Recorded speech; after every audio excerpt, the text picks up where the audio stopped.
everyone, welcome to the next video in transcendental functions. We're talking about more about the derivatives of natural log.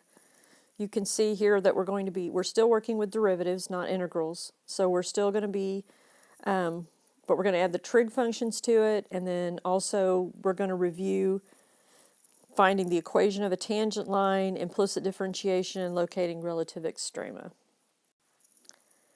So here's just a basic list of all the common derivatives that include the trig functions and also the natural log. So you can see here's also the derivative of e to the x. Remember, it was just e to the x. Here's the derivative of natural log of x. And then here's the derivative of natural log of absolute value of x, which is the same, except that x cannot be 0. Notice that the domain is different on these two. This one, x has to be greater than 0 because, you can't take the natural log of a negative number. And then also this can't be 0 because you can't divide by 0. But you can see, here's some reminders of the trig functions. So on this first problem, this first example, we're going to find the derivative. And you can see once again that this is a chain rule. So to find the derivative, we do 1 over cosine x times the derivative of cosine x, which is negative sine x, which is tangent x, negative tangent x.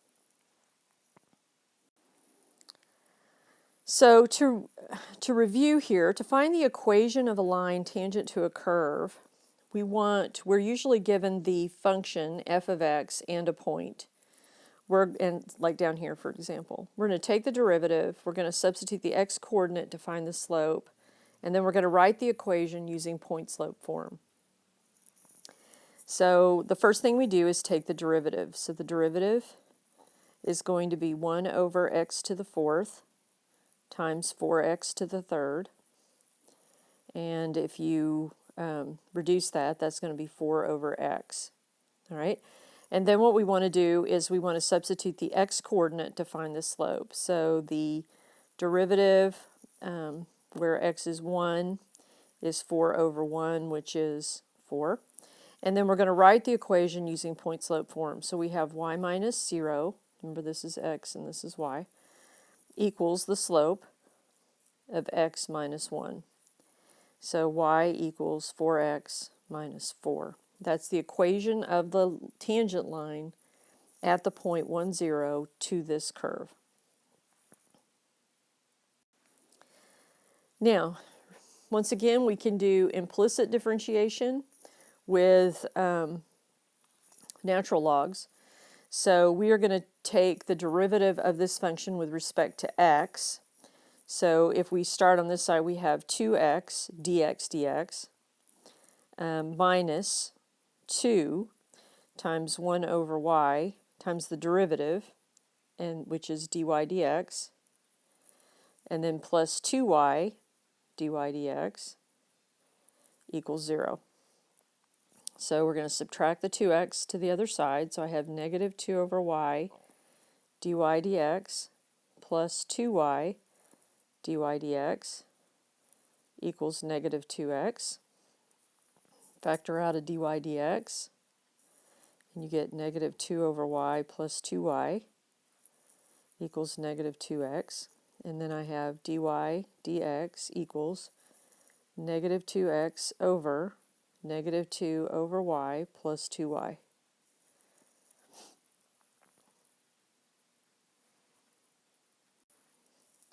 All right, so this once again is the review. We're going to find a relative extrema, max and mins.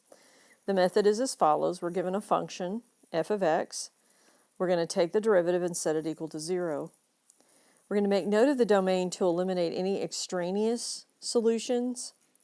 And then in order to find the max or min, we have two choices. We can use the first derivative test in a sign chart, or we can use the second derivative test. So if we can take the second derivative, and the second derivative at x is greater than 0, then it will be concave up, and we have a minimum at that point. If the second derivative is less than 0, then it is concave down, and we have a maximum at that point.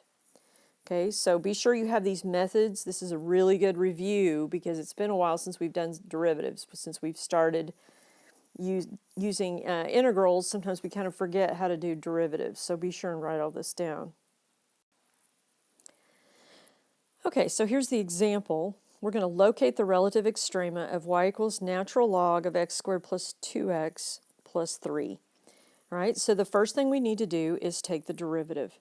So I'm going to take the derivative, which is going to be 1 over x squared plus 2x plus 3 times the derivative, which is 2x plus 2. The second thing we need to do is set that equal to 0. So we have 0 equals 2x plus 2 over x squared plus 2x plus 3. So if we multiply both sides by x squared plus 2x plus 3 times 0 will just be 0, so we will be left with 2x plus 2. Subtract the 2 and divide, so x is negative 1. So it's at this point then that we're ready to test to determine what kind of extrema we have. And so we can do either the first derivative test or the second derivative test, and I think now would be a really good time to practice the second derivative. So if we want to take the second derivative, we're going to need to use the quotient rule, right? So we look at the low derivative times the derivative of the high, low d high, remember this. So the derivative of the top is 2, and then minus the top times the derivative of the bottom, which is 2x plus 2. Okay, all over, low squared. So this is x squared plus 2x plus 3, quantity squared. All right. Now, we just really want to know what's happening where x is negative 1. So I'm not going to do a whole lot of simplifying here. I'm just going to put the negative 1 in for x. So I've got negative 1 squared minus 2 plus 3, all of that times 2, minus. And then I've got negative 1. If I put a negative 1 in here, I have negative 2 plus 2, which is, guess what? 0. So because this factor is 0, I'm not even going to look at the rest of it. So that helps a bit. And then on the bottom, I have negative 1 squared, which is 1, minus 2 plus 3, quantity squared. So I really just want to know what the sign is. So on the top, I have positive over positive. So that means that your second derivative is greater than, I don't know why I did that. The second derivative is greater than 0. So that means it is concave up, and therefore there is a minimum. So this is a minimum. Now the other test I could do would be the first derivative test. So if I come back over here and I do negative 1, remember I pick values, I do a sign chart and I pick values. And I put it back into the first derivative test. So this is second derivative over here. This one that I'm getting ready to do, I should change colors in the black. That's going to be the first derivative test. So I put a 0 back into the first derivative and I get positive on the top and positive on the bottom. So that's going to be 0. And then if I put a negative 2 in there, I get negative on the top and positive on the bottom. So that's going to be negative. So we see that the sign chart looks like this, and there is a minimum. Then once again, we have a minimum at where x is negative 1. If I put the negative 1 back into the original function to see what the y-coordinate is, I would have the natural log of 1 minus 2 plus 3, which is 4 minus 2. So this would be the natural log of 2. And just write natural log of 2. Don't throw it in the calculator. Don't give me a decimal. Don't round to 3 places. Just give me the exact answer.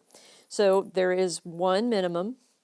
It is the only critical point in this on this interval. So that is going to be my extrema. All right. So there's a lot to review in here, and we're going to do some more assignments, some more problems to practice this in class. But I hope a lot of these derivatives are familiar to you. and that you sort of remember them back in the Dark Ages, and that you're ready to add your expertise with trigonometric functions and also logarithmic. And I will see you in class.